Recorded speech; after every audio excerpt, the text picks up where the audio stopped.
Hey guys, Friday the Cop Guy here. What's happening? Hope you guys are having a great Monday. I know Monday is the worst day of the week, but it's my off day, and yesterday was my Friday, so deal with it. No, but seriously. Hope you guys had a great day. Hope you guys are almost done work here soon.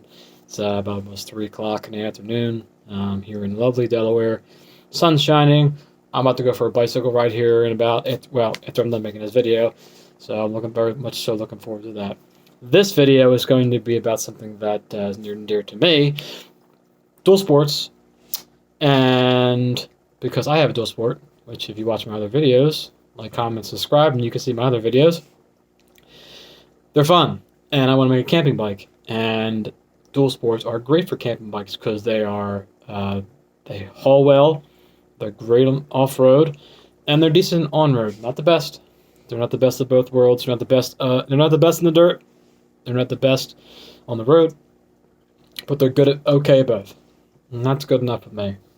There's going to be 4 bikes on this. However, there are obviously other dual sport options. However, the 2 other dual sport options are twice as expensive as pretty much every bike on this list. They are not beginner friendly, and they are maintenance heavy. They're great bikes. I'll just say it. KTM Husqvarna, fantastic bikes. But as far as money wise, I'm not going to spend an extra $6,000 just because to say I have a KTM or Husqvarna. That's not going to happen. But let's get started. So we're going to start with the brand new KLX 300, which was made by the lovely wonders of Kawasaki. They have their new Kawasaki digital fuel injection system. It is a 292cc liquid engine, 4-stroke engine thumper. All these bikes are going to be thumpers, all single-cylinder bikes. It finally has, after forever, an electric start, full digital instrumentation, so good modern dashboard. Has larger radiators for more cooling. It says dual sport tune for longer suspension travel, so there's a little bit changing the play in the shock suspension. 304 pound wet weight, 35.2 inch seat height, and a 9.8 ground clearance. It's a heavier bike, pretty high seat height, and the ground clearance is okay. It's decent. I mean, it's what you expect. It's decent, and it is a brand new bike, even if it looks the same. It's a brand new bike front to back. Kawasaki did a whole revamp on it, and it looks great. Looks fantastic. It has the camo model and the good old Kawasaki green. Great bike. It has 33 horsepower and 17.7 pounds of torque. 2-gallon gas tank, and again, like I said, it's liquid cooled. I didn't see any ABS models. The KLX 230 had it, so I'm pretty sure that the 300 has it, but don't quote me on that.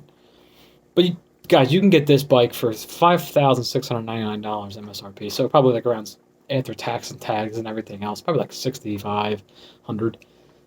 That's not bad. That's pretty good. That's a pretty cheap bike for everything you get. The Kawasaki reliability, and it's great. But it's brand new. Not saying it's not going to be reliable. I'm just saying the aftermarket's not going to be as great, so it's going to take a few years to catch up. So if you want something now, but you kind of, you want to do this and that and tinker, might not have that backing as the older models did and the other models on this list. The next model is going to be the Honda CRF 300L. This is not going to be the Rally Edition, but we're going to get to that. It is also electric start, liquid cooled. It has 27 horsepower and 26 pounds of torque, which is very modest. And these models, or most of these models, have around, I think max is 34, lowest is 27. But 7 horsepower in a motorcycle isn't extremely noticeable unless you're really wringing it out and you're trying to either race or do something like that. For me, 7 horsepower, to each their own. If you're gonna tune it, it's not going to really make that much of a difference. It's really not. 7 horsepower, you're going to notice a little bit, but let's be honest. For me, I'm not that concerned about making it go fast. If I want to get a fast bike, I'll go buy a street bike or a bigger street bike. So that's just my personal opinion. The Honda does have ABS, has a 34.6-inch seat height, so it's a little bit shorter. Has a greater ground clearance at 11.2 inches, which is almost almost an inch and a half more, which is pretty significant. Small, little tiny 2-gallon gas tank, unless you have the Rally model, and I think that thing has a 3.6-gallon gas tank, which is pretty good. Has slipper clutch, and it has a modern dash fuel gauge, which is great. The MSRP for the Honda CRF 300L was $52.49. I think the Rally is $56.49, something like that, or in the 6,000s. Regardless, the Honda makes great products. This is brand new. Again, the aftermarket's not going to be as great for it for a little while. It's going to take time for them to catch up. Great bike though. I mean, I sat on the Honda CRF 250L and the Rally L, and it's a good bike. It's a good bike. But this is the CRF 300L. It's a completely different bike again. It's revamped. It looks similar, but it's not. They still changed a lot from front to back. So, like I said, great bike, but, you know, up to you. And MSRP, I already talked about that, $52.49, so not too bad. Now, get to the Suzuki DRZ 400S. This is a heavier, much heavier bike. Not much heavier, but a little bit. 317 pounds. But it does have a bigger engine. The problem with the DRZ is that it's carbureted, and carbureted maintenance is a pain in the foot. And I just don't want to deal with it. Suzuki's been doing the DRZ for 20 plus years. I don't understand why they can't just put a fuel injected. I know it has stuff with emissions and everything like that, but just make a fuel injected little sport bike. I guarantee you, if Suzuki made a DRZ 400 with fuel injected, oh my lord, it'd be like probably one of the best things. And no, I don't think anyone would buy anything else because Suzuki makes great. I mean, they all make great bikes, but Suzuki makes a wonderful bike too. So I don't understand why. It's an old school dash. It's 36.8-inch seat height, which is very tall, with an 11.8-inch ground clearance, which is very significant. It's been around for, like I said, 20-some plus years. 33, 34 horsepower, 25.6 pounds of torque, and it doesn't have ABS. I sat on the DRZ. Cool bike. The Supermoto is really cool. But for $7,399, the price difference just didn't add up to me. Plus the maintenance and everything, I just couldn't say, oh yeah, that's the bike for me. Looks great. Feels great. Money's not there. And it has, I believe it has a 2.6-gallon gas tank, which is better, but not much of a difference. Now, last but not least, it is my WR250R, which is fantastic. It's a 36.6-inch seat height, which is actually 0.2 inches smaller than the Suzuki, but it didn't feel like it. Electric start, liquid cooled, arguably, definitely, infinitively has the best suspension out of every single bike in this list. Has 11.8-inch clearance, so it can climb over pretty much anything. It is lighter by almost 20 pounds over some of these bikes. 295-pound wet weight, 30 horsepower, 17.5 pounds of torque. But it does have a lower school dash. It has this small little tiny 2-gallon gas tank. It doesn't have ABS, but it is extremely customizable. Like the DRZ is customizable, the Yamaha is customizable, but the KLX and the Honda aren't as much because they're brand new. They're brand new. They will be, but they're brand new. Now, my recommendation, I bought the WR250R because I sat on it and I loved it. I literally, on a whim, was like, let me sit on this bike. I sat on it, I felt it, and I was like, this is really nice. I don't know what it was, but it was really great. The DRZ, I sat on DRZ. I didn't get a chance, the Honda 300 isn't out yet, so I get a chance to sit on it, but I sat on 250. I didn't get a chance to sit on this KLX 300, but I did sit on the 230.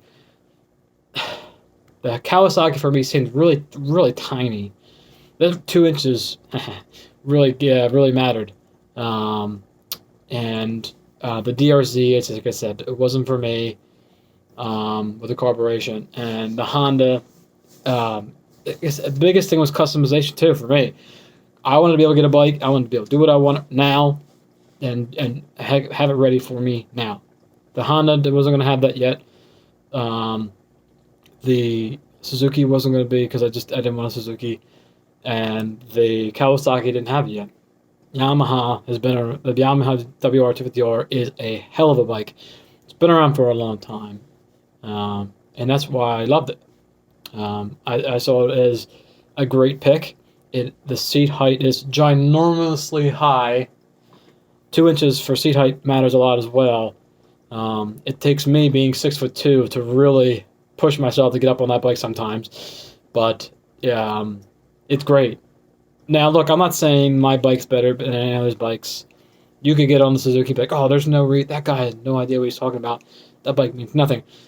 Look, this is just a plain Jane video of saying what I think makes sense. These are the numbers. Can't disparage the numbers.